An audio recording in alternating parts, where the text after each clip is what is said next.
தொழில் வாய்ப்பு இல்லை, அதை பற்றி பொருளாதாரம் எரியும் பனிக்காடு டேனியல் எழுதின அந்த நாவலை மொழிபெயர்ப்பு செய்தவர். அதே நேரம் நாளை நீலகிரி பற்றிய ஆவணப்படம் இயக்குனர் எல்லாமே இருந்தவர். இப்போது அவர் பேராசிரியும் துறை தலைவர் for department of humanities and social sciences Venkateswara college of இன்ஜினியரிங்கில் இருக்கிறார். அவரை முல்லை சம்பந்தப்பட்ட இந்த சுற்றுச்சூழலை பற்றி பேச அழைக்கின்றேன்.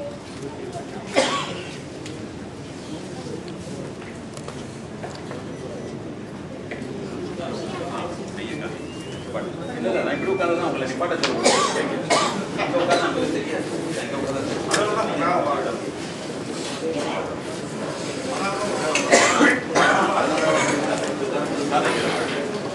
அனைவருக்கும் வணக்கம். முல்லை காடு சார்ந்த என்ன பேச இருந்த போது எதை பற்றி பேசலாம் வண்டியாக்கம் சொன்னாங்க. காடுகளுக்கு சென்ற போது ஏற்பட்ட அனுபவத்தை பற்றி பேசணும். ஆனால் இங்கே பார்த்தீங்கன்னா ஒரு 15 மணித்துறை தான் இருக்கு. அதில் நான் இப்போ அந்த பவர் பாயிண்ட் ப்ரெசன்டேஷனும் நான் இப்போ பண்ணுற மாதிரி இல்லை. ஆனால் சில 2-3 முக்கியமான விஷயத்தை மட்டும் பேசலான் இருக்கோம். பண்டைய காலத்தில் 5 இணையாக பிரித்து வச்சிருந்தாங்க. ஆனால் அது பிரிவு என்பது ஒரு உண்மையான ஒரு பிரிவாக நம்ம கருத முடியாது. இது எல்லாமே ஒன்றோடு ஒன்று இணைந்து இருந்தது தான். இப்போ நெய்தல் இடம் எடுத்துக்கிட்டாலே பக்கத்தில் மேங்க்ரூவ் ஃபாரஸ்ட் இருக்கும். அதே மாதிரி சார் சொன்ன மாதிரி மலை பகுதியை பார்த்தோம்னாக்கா அங்கே சோலைக்காடுகள் இருக்கு. ஸோ காடும் மலை எல்லாமே ஒன்றா தான் இருந்தது. எது எப்பொழுது இந்த காடும் மலையும் அழிக்கப்பட்டதோ அப்போது பாலை உருவாகிறது. பாலை என்பது ஒரு தனியாக ஒரு இடமா இல்லை, அது நம்ம உருவாக்குறது தான். ஸோ இந்த காலகட்டத்தில் பார்த்தோம்னா நம்ம சென்னை பக்கத்திலேயே சில சிறுங்காடுகள் இருக்குது. அது சென்னையில் வாழ்கிற பல பேருக்கும் தெரியாது, சில தெரிஞ்ச பேரும் இருக்கிறாங்க. இப்போ ஈஸ்டர்ன் காட்ஸ் எடுத்துக்கிட்டோம்னாக்கா நம்ம விஜயவாடாவில் ஆரம்பித்து பாண்டிச்சேரி வரைக்கும் வந்துகிட்டு இருக்கிறது. நிறைய இடத்துல அது ஒரு ட்ராபிக்கல் ட்ரை எவர்கிரீன் ஃபாரஸ்டாக தான் இருக்கும். அதுவும் ஆனால் முக்கால்வாசி அழிக்கப்பட்டு விட்டது. இப்போ சென்னை பக்கத்துலேயே பார்த்தோம்னா அந்த ரிசர்வ் ஃபாரஸ்ட் ஏரியா நம்ம நன்மங்கலம் இருக்கு. அது ஸ்க்ரப் ஜங்கல். ஸ்க்ரப் ஜங்கல்ன்றது ஒரு முன்புதர்கள் நிறைந்த மிக உயரமாக வளராத மரங்கள் உள்ள ஒரு காடு. ஆனால் இந்த மாதிரி காடை நம்ம ஒரு காடாகவே கருதுறது கிடையாது. அது ஒரு வேஸ்ட்லேண்டாக கருதிட்டு அதை அகைன் ரியல் எஸ்டேட் அந்த மாதிரி விஷயங்களுக்காக நம்ம பயன்படுத்திட்டு இருக்கோம். ஆனால் ஒரு காடை எடுத்துக்கிட்டோம்னாலும் இப்போ ஸ்க்ரப் ஜங்கல் எடுத்துக்கிட்டோம், ட்ராபிக்கல் ட்ரை எவர்கிரீன் ஃபாரஸ்ட் இருக்கு, ரெயின் ஃபாரஸ்ட் இருக்கு, மழைக்காடுகள். வெஸ்டர்ன் காட்ஸ் பற்றி பேசும்போது பார்த்தோம்னாக்கா நல்ல உயரமான இடத்துங்களில் மழைக்காடுகள் இருக்கு. அது கீழே வந்தோம்னா moist deciduous, try deciduous forest இருக்கு. அதுக்கப்புறம் இது எல்லாமே இலையுதிர் காடு வகையை சேர்ந்தது. இப்போ எவர்கிரீன் ஃபாரஸ்ட் பார்த்தீங்கன்னாக்கா அருவி ஓடும் இடங்கள்ல 2 பக்கமும் எவர்கிரீன் ஃபாரஸ்ட் இருக்கும். ஆனால் ஒரு காட்டுக்கும் ஏற்றவாறு மரங்கள், அதை சார்ந்து வாழும் பறவை மிருகங்கள் இருந்துட்டு வரணும். எப்பொழுது மனிதன் ஒரு இடத்துக்கு நம்ம வழக்கறிஞர் முருகர் சொன்ன மாதிரி மனிதன் காடு மற்றும் இயற்கையை சார்ந்து வாழ்ந்த வரைக்கும் பிரச்சனை வரல. எப்போ நம்மளுடைய ஆட்டிடியூட்னல் சேஞ்ச் வந்ததோ அப்பதான் ப்ராப்ளமே வந்தது. இப்போ ஒரு நம்ம பாடத்திட்டத்திலேயே பார்த்தோம்னா ஒரு பெரிய காலையிலேருந்தே நிறைய பேர் பேசினாங்க இப்போ கல்வி முறையை பற்றி. இப்போ சின்ன ஸ்கூல் பயாலஜி புக்கில் பார்த்தோம்னாக்கா பிரமிட் போடுவாங்க. அதில் ப்ரொடியூசர்ஸ், பிளான்ஸ், அதுக்கப்புறம் கன்சியூமர்ஸ், எப்படி வந்து ஒரு புல்வெளியை சார்ந்து இருக்கிற ஒரு பூச்சி வகைகள் இருக்குன்னா அதை சார்ந்து ஊர்வன அதை சாப்பிட்ற மிருகங்கள் இருக்குன்னா அதை சாப்பிட்ற பறவை இருக்கு. அந்த பறவை இறந்ததுன்னா எப்படி அது திருப்பி இறந்து ஒரு எருவா போறது இது இருக்கு. இந்த பிரமிட்ல பார்த்தோம்னா மேல வந்து மனிதனை வைக்கிறோம். ஸோ இந்த மனுஷன் இது இந்த கான்செப்டே வந்து ஒரு தவறான கான்செப்ட். மனிதன் வந்து இது எல்லாத்துக்கும் மேல கிடையாது. இது வந்து இந்த வெப் ஆஃப் லைஃப்ல வந்து மனிதனும் ஒருவன் என்ற நம்ம பண்டைய காலத்துல இருந்த எண்ணம் மாறி மனுஷனை வந்து மேல வைக்கும் போது தான் தான் எல்லாத்துக்கும் செய்யணும்ன்ற ஒரு எண்ணம் வருது. இதுவும் வந்து ஒரு வெளிநாட்டு தாக்கம் தான் சொல்லணும். இப்போ வந்து வைல்ட் லைஃப் மேனேஜ்மெண்ட், நம்ம யார் வைல்ட் லைஃப் மேனேஜ் பண்றதுக்குன்னு யாரும் கேட்கறது கிடையாது. நம்ம எப்போ அங்க டிஸ்டர்ப் பண்ணாம இருந்தாக்கா அதுவா அது மேனேஜ் பண்ணிக்கும். இப்போ ஈவன் இன் ஆப்பிரிக்கன் கண்ட்ரீஸ் இத்தனை ஏரியாக்குள்ள இத்தனை யானை தான் இருக்கணும் என்றதை யார் நிர்ணயிக்கணும்? நம்ம நிர்ணயிக்கணுமா? இயற்கையா அதுவே ஒரு பேலன்ஸ்க்கு வந்துடும். நம்ம என்ன பண்றோம்? அங்க போய் இவ்வளவு யானை தான் இருக்கணும், அதுக்கு மேல போனா you can allow it for கல்லி, சாகடிச்சுட்டு நீங்க விற்கலாம், அதுல வர பணத்தை திருப்பி கான்சர்வேஷனுக்கே பயன்படுத்தலாம். இந்த மாதிரியான ஒரு நோக்கங்கள் தான் வந்து நம்மள நாமே கெடுத்துக்கிறதுக்கு ஒரு இதா இருக்கு. இப்ப நம்ம இப்போ இதுக்கு முன்னாடி பேசினவங்க சொன்னாங்க, இப்போ காடுனாக்கா நம்ம எல்லாரும் காட்டுக்கு போகாதவர்களுடைய எண்ணம் என்னவா இருக்குன்னா, காடுன்னா நிறைய பெரிய மரங்கள் இருக்கும், ஒரு பக்கம் மான் ஓடிட்டு இருக்கோம், இன்னொரு பக்கம் யானை வரும், புலியெல்லாம் நல்லா பார்க்கலாம். ஆனால் காட்டுக்கு உண்மையா போயிருக்கிறவங்களுக்கு தெரியும் அது வந்து எவ்வளோ ஒரு பெரிய தவறான கருத்துன்னு. வேணும்னா புள்ளிமான் பார்க்கலாம்.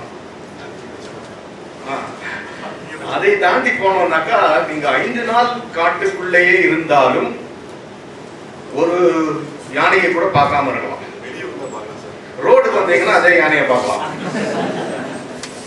நாங்க போய் ஒரு 5 நாள் முண்டன்துறையிலையோ இல்ல முதுமலையிலையோ காத்திருந்தும் பார்க்க முடியாத புலியை என் ஃப்ரெண்ட் ஒருத்தர் வந்து பக்கத்துல மசனகுடியில ரெசார்ட்ல போய் தங்கிட்டு வந்தாரு. அவர் செல்போன்ல கேமரால சூப்பரா எடுத்துட்டு வந்திருக்காரு, ஃபுல் ஃப்ரேம்ல. அங்க புலி வருது. சோ இது வந்து நம்ம வந்து சிந்திக்க வேண்டிய ஒரு விஷயம். கோத்தகிரி பக்கத்துல நண்பர் ஒருத்தர் இருந்தாரு, கோஜன், வடுகை எண்ணத்தை சேர்ந்தவர். ஒரு வாட்டி அவரை பார்க்க போயிருக்கும் போது ஒரு சின்ன கேமரால எடுத்த ஒரு சாதாரண போட்டோ இருந்தது. அதுல வந்து ஒரு லெப்பர்ட், ஒரு கருஞ்சிறுத்தை, 2 செவலை சாதாரணமா இருக்கிற சிறுத்தை, 2 குட்டிகளோட ஒரு ஒரு பாறை மேல உட்காந்துட்டு விளையாடிட்டு இருக்க மாதிரி ஒரு போட்டோ. நான் புலிகள் நிறைய பார்த்துருக்கேன், ஒரு 18 புலியை பார்த்துருக்கேன் இது வரைக்கும். ஆனா சிறுத்தை மட்டும் நான் பார்த்ததே இல்லை. இவர்கிட்ட கேட்டேன், என்னங்க இது எங்க எடுத்தீங்க? இங்கதாங்க இருக்கோம் அப்படின்னாரு. நான் இவ்வளோ ரொம்ப சாதாரணமா சொல்றீங்க, நீங்க கூட்டிட்டு போங்க அந்த இடத்துக்கு. சரி கூட்டிட்டு போறேன். அன்னைக்கு சாயந்தரம் போனோம். ஒரு 2 பக்கமும் வந்து தேயிலை தோட்டம். அந்த தேயிலை தோட்டத்துக்கு மேல வந்து ஒரு 8 ஏக்கர் தான் அந்த காடோட இடமே. அந்த இடத்துல இந்த சிறுத்தை இருக்கு. ஒரு மாலை நேரத்துல அந்த காட்டை விட்டு வெளியில வந்து அந்த பாறை மேல அமர்ந்துட்டு போகுது. அங்க வர மானை வந்து சாப்பிடுறது, வேற எதை சாப்பிடுறதுன்ட்டு யாருக்காவது தெரியுமா? நேரா பக்கத்துல இருக்கிற கிராமத்துல போய் நாய் இருந்தா அடிச்சு சாப்பிட்டு தூக்கிட்டு போயிட்டு இருக்கும். இது வந்து இப்போ அங்க மக்கள் அந்த நான் போன போது கேட்டாங்க, அங்க என்ன சார் எங்க வந்திருக்கீங்கன்ட்டு. அவருக்கு தெரிஞ்சவங்க அங்க தேயிலை பறிச்சு கொண்டு இருந்த பெண்மணிகள் அவங்க கேட்டாங்க, என்ன இல்லப்பா இந்த ஒரு சொன்னாரு, இல்லம்மா அந்த சிறுத்தை வருதாப்பா போனோம். அவங்க என்ன சொன்னாங்க, அது வருங்க சாயந்தரம்னா அங்க வந்து உட்காந்துட்டு போவோம். எங்க இப்போ முருகல் எங்க போயிருக்கான்னு வந்து டீ கடைக்கு போயிருக்கான் வருவான். ரொம்ப சாதாரணமா சொன்னாங்க. எனக்கு ரொம்ப சந்தோஷமாயிடுச்சு. சரி சரி, ஒரு டாக்குமெண்ட்ரி எடுத்து பிபிசி காமிச்சிடலாம், எப்படி மனிதன் இயற்கையோடு இணைந்து வாழ்ந்துட்டு அப்படின்னு நினைச்சிட்டு போய் உட்கார்ந்தேன். 2 நாள் உட்கார்ந்தா ஒன்றும் வரல. சரி, என்ன திங்கக்கிழமை வேலைக்கு வந்தாச்சு. மறுவாரமும் போனேன், ஒன்றும் வரல. இதே மாதிரி பல வாரங்கள் போனேன், அந்த சிறுத்தை பார்க்கவே இல்லை. ஒரு 2 வாரம் நான் வீட்டில் இருக்கும்போது திருப்பி ஃபோன் பண்ணுவார். நேற்று தான் கிராமத்துல வந்து ஒரு நாய் எடுத்துட்டு போச்சுங்க, திருப்பி அடுத்த வாரம் போவேன். இந்த மாதிரி சிறுத்தைன்றது வந்து நாம் பார்க்க முடியாத ஒரு விலங்காகவே இருந்தது. இதற்காக யாலா ஃபாரஸ்ட், ஸ்ரீலங்கால, the place is supposed to have the highest density of leopards. நானும் நண்பர் இருக்கார், அவரெல்லாம் போயிருந்தோம். லெப்பர்ட் அலாம் கால் கேட்கும், மானோட அலாம் கால் கேட்கும், இங்கே தான் இருக்குன்ட்டு அங்கே போவோம், அங்கே ஒன்றும் இருக்காது. மரத்து மேலே இருக்கான்னு பார்ப்போம், எங்கேயுமே இல்லை. அந்த லெப்பர்ட் மட்டும் நான் பார்க்க முடியாத ஒரு விலங்காகவே பல நாட்கள் இருந்தது. கடைசியில சின்ன உடுமலைப்பேட் பக்கத்துல ஒரு சாம்பார் ஒரு பெரிய மான் வகை, கடமா மிளா இன்னொரு பேர், அது வந்து ஒரு இடத்துல தண்ணி குடிக்க வந்துட்டு இருந்தது. நாங்கள் போய் போட்டோ எடுத்தோம். அது திருப்பி வருவன்றதுக்காக நானும் என்னுடைய இன்னொரு நண்பர் ராஜன் 2 பேரும் உட்காந்துட்டு இருந்தோம். அப்போ பார்த்தோம்னாக்கா ரொம்ப நேரம் உட்காந்துட்டு இருந்தோம். நான் இங்கே இருக்கேன், அவர் அங்கே உட்காந்துட்டு பார்த்துட்டு இருந்தாரு. அவர் திடீர்னு அந்த சைடு பார்த்துட்டு, சார் அங்கே ஒரு புலி இருக்கா மாதிரி இருக்குன்னாரு. அந்த இடத்துக்குள்ள புலி இது வரைக்கும் தென்பட்டதே இல்லை. அப்புறம் பைனாக்குலரில் பார்த்தா அங்கே ஒரு சிறுத்தை உட்காந்துட்டு அது எங்களை பார்த்துட்டு இருக்கு. அதாவது நம்ம வந்து உள்ள ஒரு காட்டு உள்ள போகும்போது நாம வந்து அதை பார்க்குறோமோ இல்லையோ, அது நம்மளை பார்க்குறோம். ஒரு பெரிய யானையே வந்து நீங்க பார்த்துட்டே இருப்பீங்க ரோட்ல நடந்து போறத, அது ஒரு காட்டு உள்ள போயிடுச்சுன்னா அது எங்க போறதுன்னே தெரியாது. அந்த அளவு அது இன்விசிபிள் ஆகும். They are so tuned and camouflaged with their surroundings. நம்ம இந்த மாதிரி வெள்ளை ஓட போட்டு போனா அவ்வளவுதான்.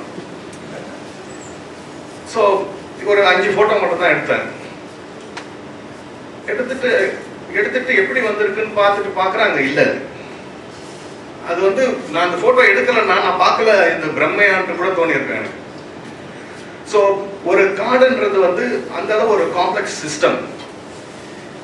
இந்த நான் வந்து என்ன சாப்பிடும் சிறுத்தைன்னு சொல்லும் போது இங்க சின்ன பிள்ளைகள் எல்லாம் கூட கொண்டு போக வேண்டிய யாரும் சொன்னாங்க, குழந்தைங்க. இப்போ ஏன் அது வந்து குழந்தைங்களை எடுத்துட்டு போறது?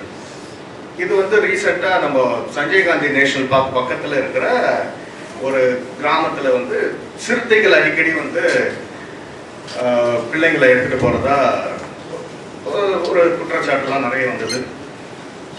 அதுக்கு என்ன காரணம் அப்படின்ட்டு பார்த்தாக்கா, நம்மள நிறைய பேருக்கு தெரிஞ்சிருக்கும், வல்ச்சர் பாப்புலேஷன், பிணந்தின்னி கழுகுகள் வந்து குறைஞ்சிட்டே வருது.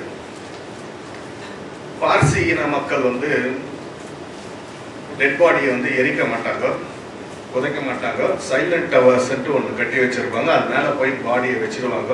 இந்த பிணந்தின்னி கழுகுகள் வந்து சாப்பிட்டு போயிடும். இப்போ ஒரு சமீப காலமா ஒரு 10 ஆண்டுகளா வந்து அவங்க பாடியை என்ன பண்றதுன்னு தெரியல. ஏன்னா சாப்பிட்றதுக்கு கழுகுலாம் வரதில்லை.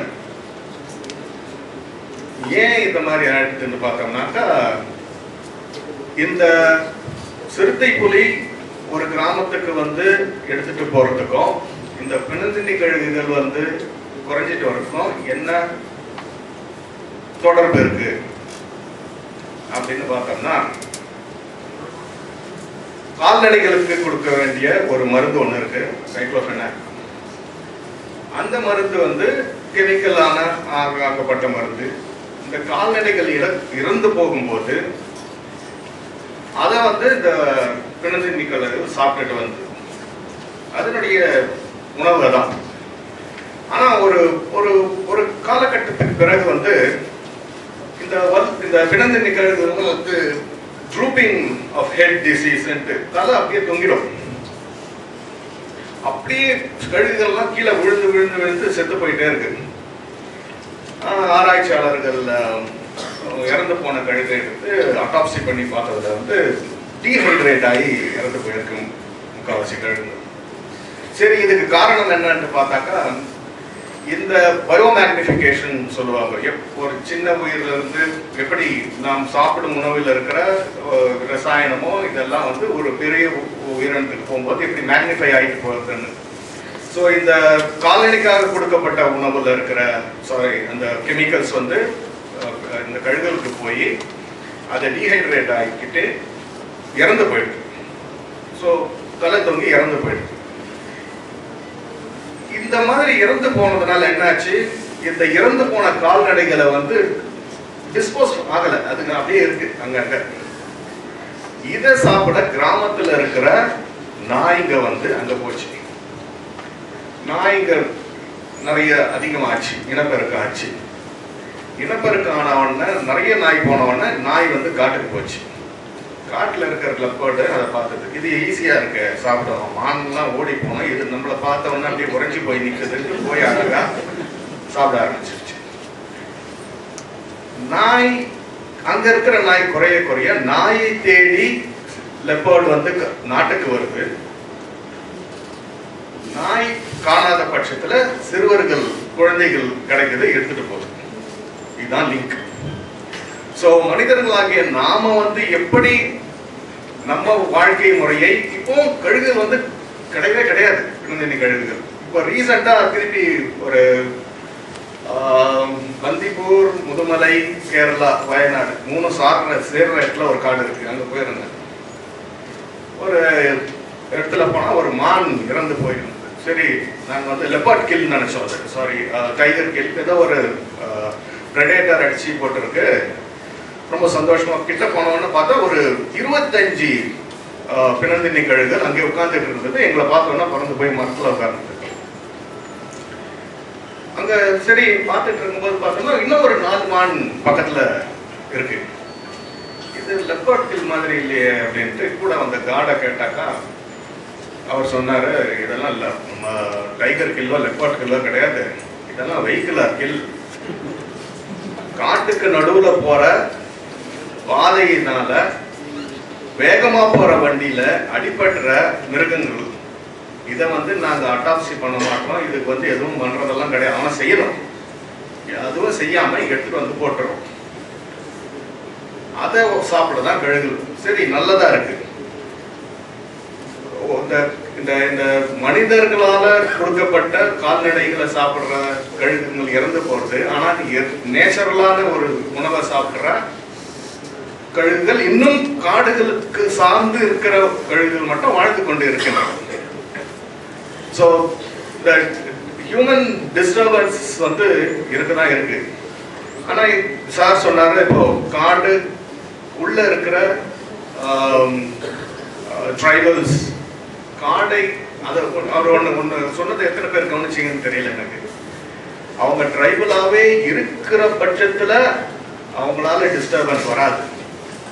ஆனா எப்போ அவங்க கிட்ட செல்போன் போச்சோ அன்னில இருந்து மாற்றங்கள் தவிர்க்கப்படலாம்.